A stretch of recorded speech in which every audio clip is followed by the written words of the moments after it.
The Kethvar hegemony ruled the galaxy like cruel kings who never smiled.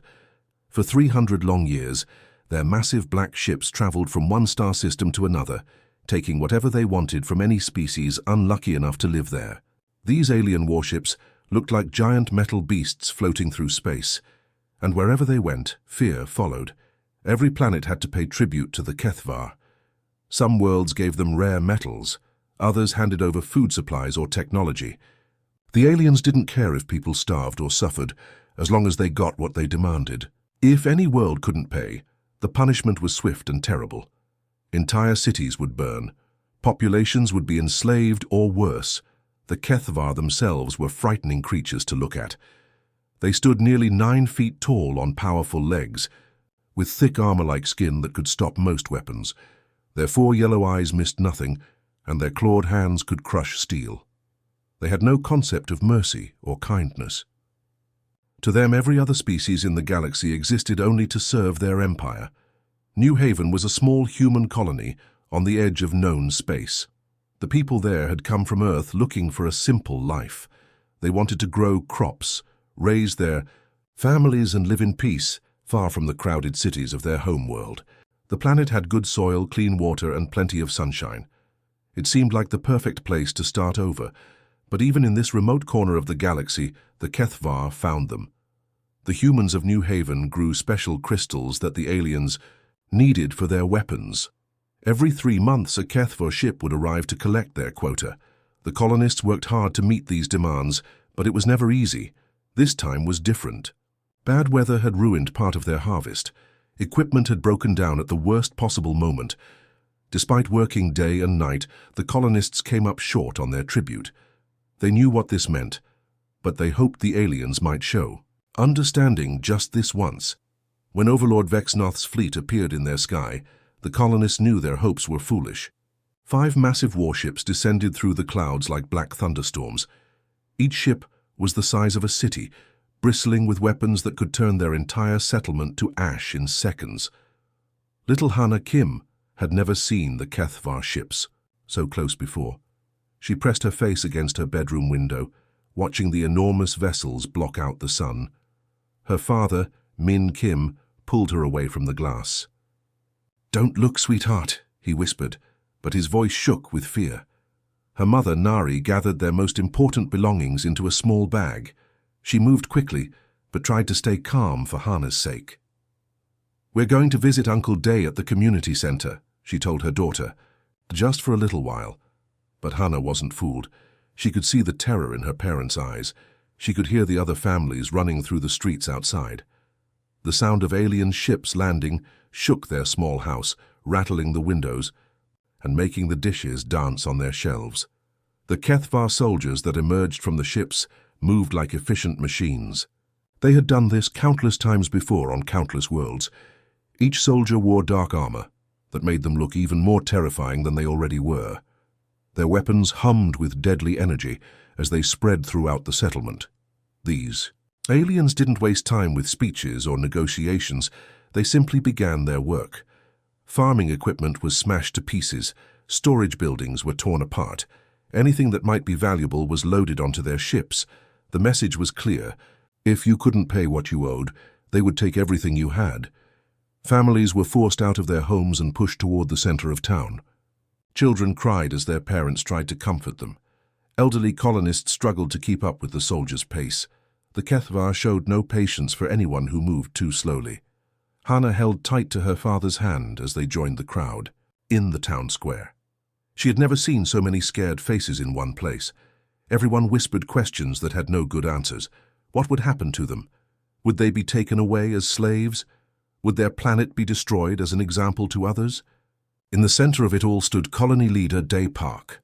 He was a man who had helped build New Haven from nothing, who had guided them through harsh winters and difficult times. His hair was gray from years of hard work, and his hands were rough, from farming, but his eyes still held determination. Overlord Vexnoth approached him slowly, like a predator circling its prey. The alien commander was even more massive than his soldiers, with scars across his armored skin that told stories of countless battles. When he spoke, his voice sounded like grinding metal. The confrontation between these two figures represented everything about this moment. On one side stood a simple farmer who had built a peaceful community from scratch. On the other was a creature of pure conquest who had destroyed more worlds than anyone could count. The fate of New Haven hung in the balance between them. The sea. Kethvar wasted no time showing New Haven what happened to colonies that failed to meet their quotas. Soldiers marched through the settlement like a destructive storm, leaving nothing untouched in their wake. The community's power station exploded in a shower of sparks and flames. The water treatment facility was reduced to twisted metal and broken pipes. Every piece of farming equipment that the colonists had worked years to afford was smashed beyond repair. The aliens moved with practiced efficiency, as if they had done this same terrible routine on hundreds of other worlds. They probably had. The sounds of destruction filled the air, buildings collapsing, machinery being torn apart, and the frightened cries of families watching their entire lives being erased. The colonists' livestock didn't survive either. The cattle that provided milk for the children, the chickens that laid eggs for breakfast, the horses that helped with farm work, all of them were killed without mercy. The Kethvar saw these animals as nothing more than resources to be eliminated. They showed no understanding that these creatures were part of people's daily lives, almost like family members to some of the farmers. But the worst part came when Vexnoth began executing the colony's leaders one by one. These were people who had helped build New Haven from an empty planet into a thriving community. Dr. Yeon, who had delivered half the babies born on the colony. Engineer Tae, who kept their power systems running during the harsh winter storms. Teacher Bo, who made sure every child could read and write. Each execution was carried out in front of the terrified crowd. Vexnoth wanted everyone to see what happened to those who disappointed the Kethvar Empire. The message was simple and brutal. Obedience was the only path to survival. Despite watching his friends and colleagues die, Daypark kept his mouth shut about the hidden emergency food supplies. He knew those reserves were the only thing that would keep his people alive during the coming winter months. The aliens could take everything else, but he wouldn't hand over what would mean starvation for hundreds of families. Vexnoth noticed Day's stubborn silence and grew increasingly angry. The Overlord was used to breaking people quickly. Usually a few executions were enough to make anyone talk, but this human farmer seemed different. He stood there with tears streaming down his face, watching his friends die, yet he still refused to reveal the location of the food stores. The alien commander decided he needed a different approach.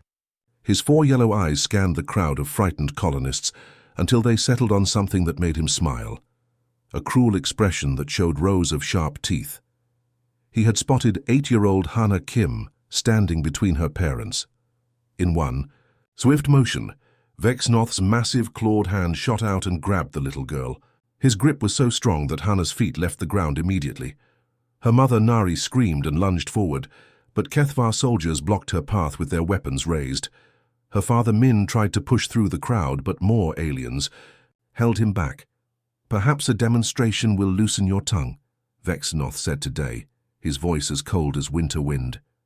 He held Hana up so everyone could see her clearly. The little girl's eyes were wide with terror, but she didn't cry. She looked around at all the faces of people she had known her entire life, as if trying to memorize them.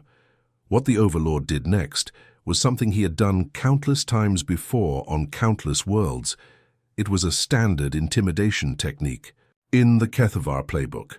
Kill someone innocent and defenseless to show that no one was safe. Usually this broke the spirit of any resistance immediately, but something completely unexpected happened when Hana's life ended. Her final cry somehow traveled beyond the normal limits of sound and space. Scientists would later struggle to explain how it was possible, but in that moment, her voice reached across the vast distances between stars. Every human settlement, every space station, every ship traveling through the void, they all heard it at exactly the same time. The psychic echo that spread through space touched something deep inside every human being in the galaxy. It was as if an ancient part of their species had been awakened, something that had been sleeping for thousands of years. Parents on distant worlds suddenly felt a pain in their hearts that they couldn't explain. Children stopped playing and looked up at the sky with confusion and sadness. Within just a few hours, the galactic communication networks were buzzing with activity. Messages flew between planets faster than anyone had ever seen before. From Earth's capital came an official statement that was only 4 words long, but those words carried more weight than any military declaration ever had. They killed our child. Admiral Zhou was in her office on Earth's primary space station when the message reached her. She had been reviewing routine patrol reports, the kind of boring paperwork that filled most of her days. Earth's defense fleet was small and mostly used for protecting trade routes from pirates. They weren't prepared for any kind of real war, but when that message came through, everything changed. Admiral Zhou had a daughter named Gina, who was exactly Hana's age. When she read those 4 words, she felt something break inside her chest. Not break like something fragile being damaged, but break like a dam that had been holding back a flood. Her communication board lit up like a festival display. Messages were pouring in from every corner of human space. Miners on asteroid stations were abandoning their drilling operations mid-shift. Cargo ship captains were dumping their loads and changing course toward Earth. Farmers on agricultural worlds were leaving their crops in the fields and demanding passage to wherever they were needed. The change was happening everywhere at once. Humans who had never thought about fighting were suddenly talking about weapons and tactics. People who had built their entire lives around peace and commerce were now focused on only one thing, making sure whoever killed Hana Kim would pay for what they had done. Admiral Zhou realized she was witnessing something that had never happened before in human history. Every human being in the galaxy was united by the same feeling of rage and determination. They weren't thinking about borders, or politics or profit margins anymore. They were thinking about a little girl who would never grow up, and they wanted justice. The HFY had conquered hundreds of different species across the galaxy, but they had never encountered anything like what humans called righteous fury. Most conquered peoples fell into despair when faced with overwhelming force. Others fought back with desperate panic that burned out quickly. But humans possessed something entirely different, a cold, focused anger that grew stronger with time, instead of weaker. Across human space, ordinary people were transforming into something the galaxy had never seen before. These weren't professional warriors or trained military personnel. They were shopkeepers and teachers, mechanics and farmers, students and retirees. But when they heard about what happened to little Hana Kim, something fundamental changed inside each of them. Teacher Jin Lee had spent 15 years working with children at a school on Harmony Colony. He loved his job and had never thought about violence in his entire life. But when he heard about Hana's death, he looked at his own students, kids the same age as that little girl, and felt something break inside his chest. That same afternoon, he submitted his resignation and walked to the spaceport. The only ship available was an old cargo transport that hadn't been used in years. Jin had never piloted anything bigger than a personal shuttle, but he didn't care. He spent his life savings buying the rusty old vessel and began teaching himself how to fly it, using instruction videos. Within a week, he was accepting volunteers who wanted to join whatever fight was coming. Mechanic Mina Cho worked at a repair station near the shipping lanes between Earth and the outer colonies. She fixed broken engines and patched hull damage for merchant vessels. Her tools were designed to build and repair, not destroy. But after hearing about New Haven, she started looking at those tools differently. Mina began modifying her repair ship in ways that would have horrified safety inspectors. She welded metal plates onto the hull for extra armor. She rigged the plasma cutters that normally fixed damaged ships so they could be fired like weapons. Her welding torches became flamethrowers. The cargo crane that lifted heavy engine parts was converted into a weapon that could grab and crush enemy fighters. When her colleagues saw what she was doing, they didn't try to stop her. Instead, they started helping. Soon, the entire repair station had become a weapons factory, where normal maintenance equipment was being turned into instruments of war. Farmer Huan Bai lived on an agricultural world where the biggest excitement was usually the annual harvest festival. He grew food crops that fed millions of people across human space. His barn was full of mining charges that he used to blast irrigation channels and clear rocky fields. After hearing about Hannah, he loaded every single explosive device onto his cargo freighter. Juan had no military training whatsoever. He didn't know anything about tactics or strategy. But he understood something simple and powerful. Someone had hurt a child, and that someone needed to pay for it. His farming ship wasn't designed for combat, but it could carry enough explosives to damage even a Kethiva dreadnought if he could get close enough. Stories like these were happening on every human world. A grandmother named Sue, who had fought in border skirmishes decades ago, came out of retirement and started training volunteers. A teenager named June, who built racing speeders, began converting them into fast attack craft. A doctor named Yoon organized medical teams to support whatever military action was coming. Admiral Zhou found herself in the strangest situation of her military career. She was coordinating what would become the largest human fleet in history, but it wasn't really a proper military force at all. Her volunteers came from every walk of life imaginable. Parents brought hunting rifles from their home worlds. Grandparents showed up with weapons they had saved from old conflicts. Teenagers arrived with nothing but determination and a willingness to learn. The communication channels were chaos. Thousands of voices talking at once, asking questions, offering help, sharing ideas. To any outside observer, it would have seemed like complete disorder. The Kethvar intelligence officers who intercepted these transmissions laughed at what they heard. They dismissed the humans as hysterical primates who were too emotional to pose any real threat. But the aliens completely missed what was really happening beneath all that apparent chaos. Hidden in the emotional outbursts and angry declarations were detailed discussions about ship modifications, weapon improvisation, and tactical coordination. Humans were sharing knowledge across the galaxy faster than ever before. Engineers were teaching farmers how to turn farming equipment into weapons. Military veterans were giving crash courses in combat tactics to complete civilians. The transformation of civilian vessels was happening everywhere. Colony ships that normally carried families to new worlds were being stripped down and converted into assault vessels. Luxury cruise liners that had provided relaxing vacations were being turned into troop transports, even garbage collection. Ships were being loaded with volunteers and whatever weapons they could find. What made this mobilization truly unprecedented was how voluntary it was. No government had ordered these people to fight. No military draft had forced them into service. They were choosing to risk everything, because a little girl they had never met had been murdered by aliens who thought humans were too weak to fight back. Every ship in this growing fleet bore the same simple message painted on its hull in letters, large enough to be seen from space, for Hannah.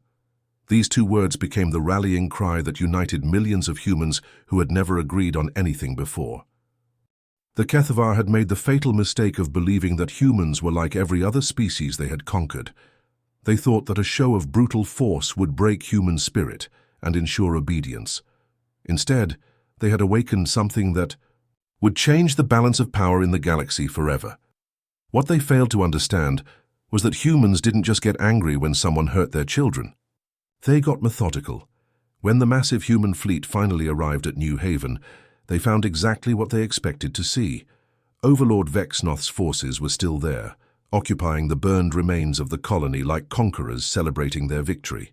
The Kethivar ships hung in orbit above the devastated settlement, their crews probably laughing about how easily they had crushed another insignificant human world. The alien commander felt completely secure in his position. His fleet consisted of 5 massive dreadnoughts, each one a technological marvel that had taken decades to build. These ships carried weapons that could crack planets in half and shields that had never been penetrated by enemy fire. His soldiers were trained from birth to be perfect killing machines, genetically enhanced for strength and speed that no natural species could match. When Vexnoth's sensors detected the approaching human fleet, he probably couldn't believe what he was seeing. Hundreds of ships were coming toward him, but they weren't proper military vessels. His tactical computers struggled to classify what they were looking at. Some appeared to be cargo freighters, others looked like passenger transports. A few seemed to be nothing more than industrial maintenance craft. The Overlord must have thought it was some kind of joke. These pathetic humans were sending farmers and shopkeepers to fight against the most feared military force in the galaxy. He had weapons that could vaporize entire squadrons with a single shot. His shields could absorb more punishment than these improvised human ships could possibly deliver. This wasn't going to be a battle, it would be a massacre. But when the fighting actually began, everything the Kethvar thought they knew about warfare went out the window. The humans didn't attack in organized formations like proper military forces. They didn't follow standard tactical procedures that any civilized species would use. Instead, they came at the aliens like a swarm of angry insects, attacking from every direction at once with no regard for their own safety. Teacher Jin Li, flying his converted cargo transport, aimed his ship directly at one of the dreadnoughts and pushed his engines far beyond their safety limits. The ship's computer kept warning him that his reactor was overheating and his hull was about to crack from the stress, but he ignored every alarm. When Kethvar fighters tried to intercept him, he used his ship's cargo crane as a weapon, grabbing enemy craft and crushing them like tin cans. Mechanic Mina Cho had turned her repair vessel into something that looked like it belonged in a nightmare. She flew straight into the middle of the Kethvar formation, using her modified plasma cutters to slice through alien hulls like they were made of paper. When her weapons overheated from continuous use, she rammed her ship into an enemy cruiser and activated every explosive device she had on board. The Kethvar officers couldn't understand what they were seeing.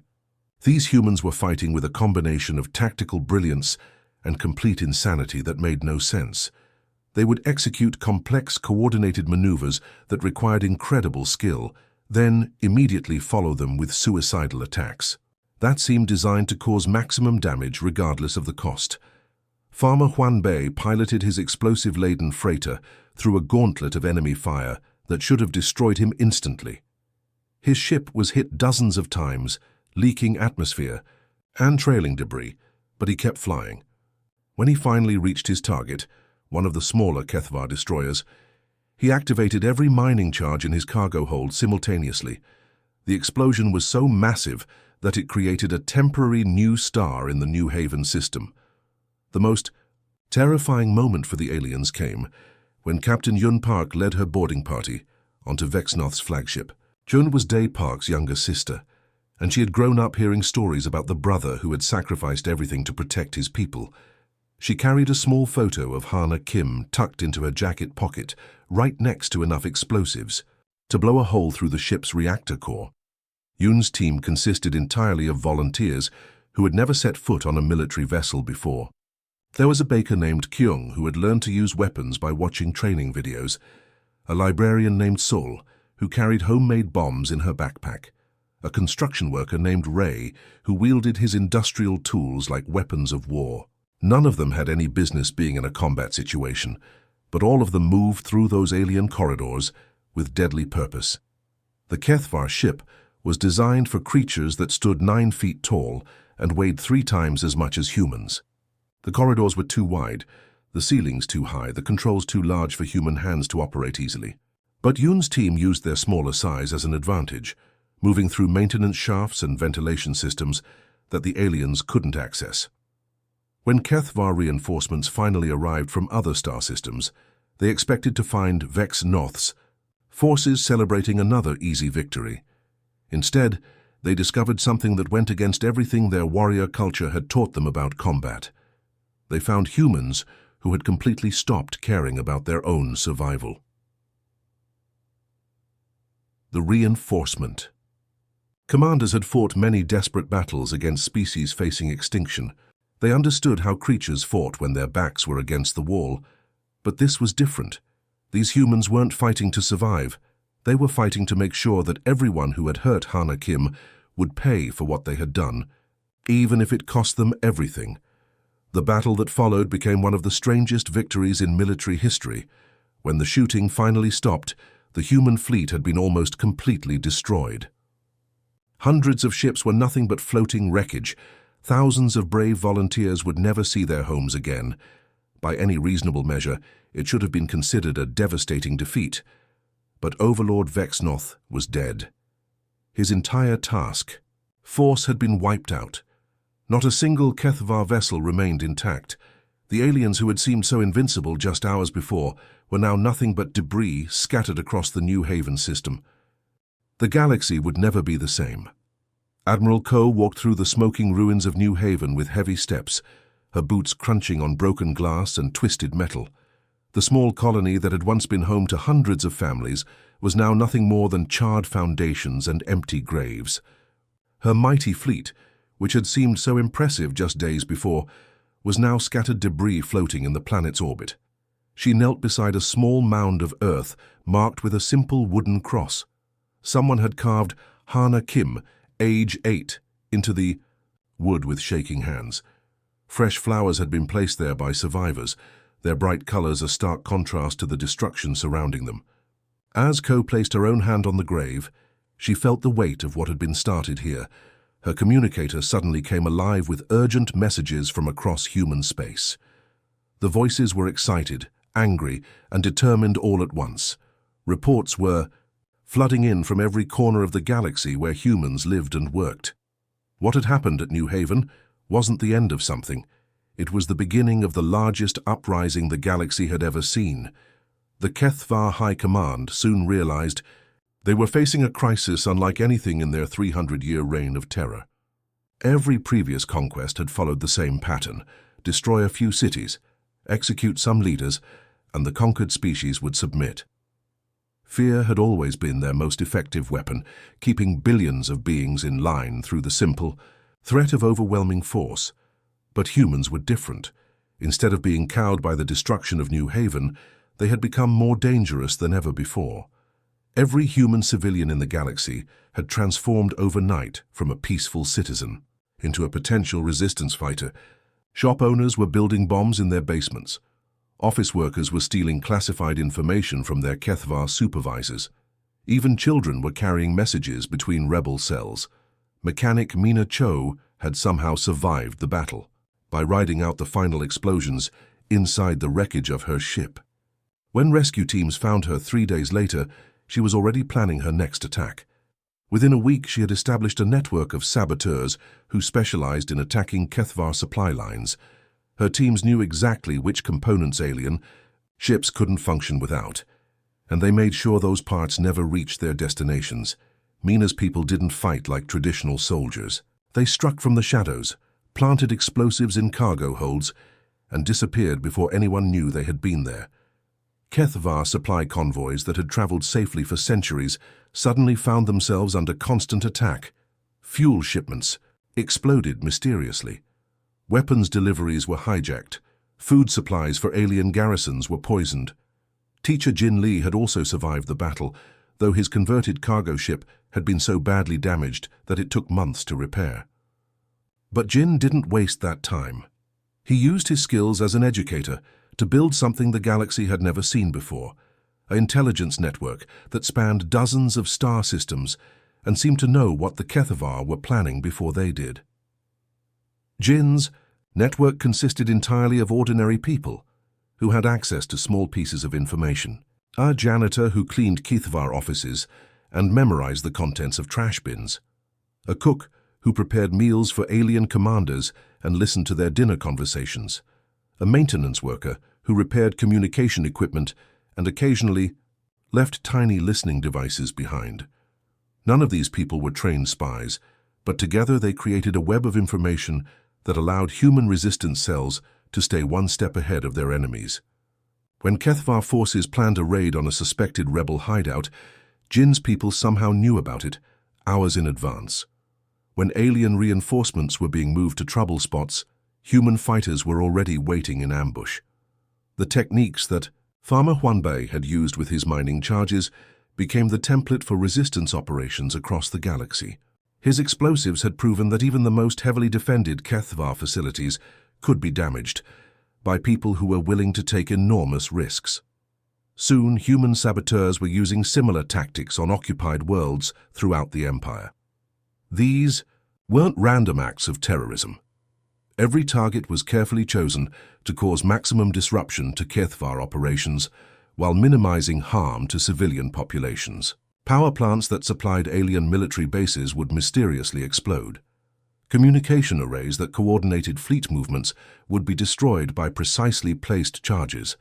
Manufacturing facilities that produced weapons for the Empire would suffer catastrophic accidents that looked like equipment failures, but were actually the work of human infiltrators. The species that had once hidden behind energy shields and prayed that the HFY would ignore them were now turning their occupied worlds into nightmares for the alien forces. Every patrol became a potential ambush. Every collaboration with the Empire carried a death sentence from human resistance. Cells? HFY soldiers who had once walked confidently through conquered cities now traveled in heavily armed convoys and still weren't safe. What made this uprising truly revolutionary was how it inspired other conquered species. The Althan, a peaceful race of philosophers who had been enslaved for over a century, watched the human rebellion and found their own courage. They began their own resistance movement, using their deep understanding of HFY psychology to drive their oppressors to paranoia and madness. The Zorik, a warrior species that had been broken by decades of occupation, saw how humans fought with such passion and remembered their own traditions of honor and valor. They rose up in rebellion on 17 different worlds simultaneously, catching the HFY completely off guard. Even species that had served the Empire willingly began to question their loyalty. The sight of humans willing to die for their principles made many alien collaborators realize they had been living as slaves rather than allies. Defections from the HFY military began slowly at first, then accelerated into a flood as entire units switched sides. The HFY leadership tried everything they could think of to stop the rebellion. They increased patrols, imposed martial law, and executed suspected rebels by the thousands. But nothing worked. For every human they killed, 10 more seemed to take their place. For every resistance cell they destroyed, 5 new ones appeared somewhere else. The empire that had ruled through fear for 3 centuries discovered that fear was a two-edged sword. Once people stopped being afraid of death, they became impossible to control. The HFY had created their own worst nightmare, an enemy that couldn't be intimidated, couldn't be bought off, and would never stop fighting. The end came suddenly and dramatically. Overlord Vex Noth's replacement died in his command center on HFY Prime when a bomb exploded during a high-level strategy meeting. The device had been planted by someone who signed their work with a simple drawing of a flower, the same kind of flower that grew in the gardens of New Haven. Hana Kim had become more than just a victim. She had become a symbol that burned across the galaxy like a star that refused to die.